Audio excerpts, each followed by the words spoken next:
जब आप क्लास में बैठे हो और लेक्चर चल रहा है, तब आप कंफर्ट जोन में हो। आपको ये पता भी नहीं चलता कि कुछ चीज़ें आपको पूरी तरह से समझ में नहीं आ रही और इतने में क्लास आगे बढ़ जाती है। प्रोटेज इफेक्ट के अनुसार जब आप क्लास में बैठकर लेक्चर सुनते हो, तब आप कॉन्सेप्ट को केवल मेमोरी में डाल रहे हो, लेकिन जब आप वही चीज़ किसी को सिखाते हो, तब आपको इमेजिनेशन और लॉजिक का उपयोग करके उस एक कॉन्सेप्ट को इंफॉर्मेशन और अन्य कॉन्सेप्ट्स के साथ जोड़ना पड़ता है। इसीलिए वो टॉपिक आप गहराई से समझ जाते हो और साथ में मेमोरी में भी रिकॉर्ड हो जाता है। इसीलिए इफेक्टिव तरीके से पढ़ने और समझने की पहली टिप्स है, जो टॉपिक आप अच्छी तरह सीखना चाहते हैं वो दूसरों को सिखाएं। प्रोटेज इफेक्ट तो यहाँ तक कहता है कि जब आप किसी को सिखाने का नाटक भी करते हो या सिखाने की तैयारी भी करते हो, तब आप खुद उसे बेहतरीन तरीके से सीखते हो।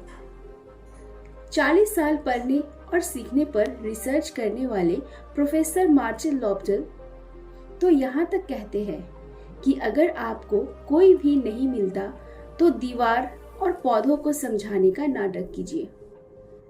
इस स्टडी टेक्निक का सबसे अच्छा वर्जन है कि नए और कठिन टॉपिक्स को समझने के लिए आप स्टडी ग्रुप बना सकते हैं। स्मार्ट स्टडी की दूसरी प्रैक्टिकल टिप है, फ्लो स्टेट में जाने के लिए 500 शब्द जोर जोर से जल्दी जल्दी पढ़िए। जब आपका पढ़ने का मन ना करे या फोकस करने में दिक्कत आए, तब इस टेक्निक का प्रयोग कीजिए।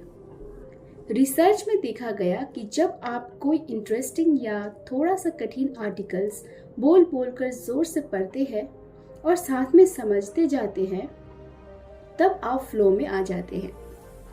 आँख, कान और समझने वाला दिमाग का हिस्सा, ये सब पूरी तरह फोकस्ड है।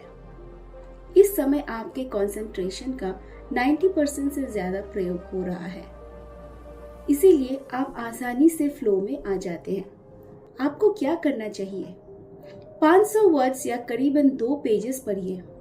क्रिकेट, टेक्नोलॉजी, साइंस या आपके इंटरेस्ट के आर्टिकल्स का प्रिंट आउट निकाल कर रखिए और केवल 2 पेज पढ़िए और इसके तत्काल बाद काम शुरू कर दीजिए।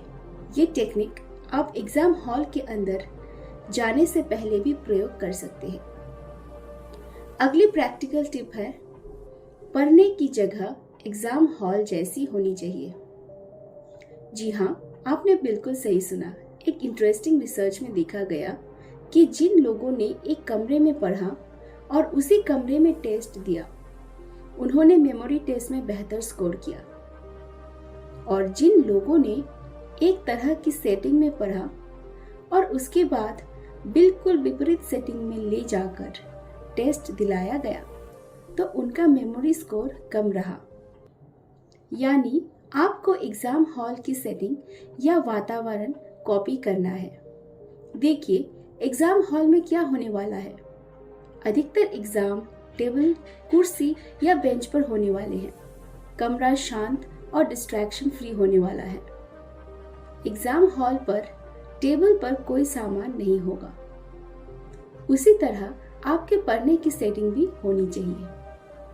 टेबल, कुर्सी, नो डिस्ट्रैक्शन और टेबल पर बहुत कम सामान। इससे आपकी मेमोरी एग्जाम के दौरान बेहतर काम करेगी। तो दोस्तों, आपको ये वीडियो कैसी लगी कमेंट करके ज़रूर बताना। अगर आपको हमारी वीडियो पसंद आई हो तो ज़रूर से लाइक, शेयर और चैनल को सब्सक्राइब कर लीजिए।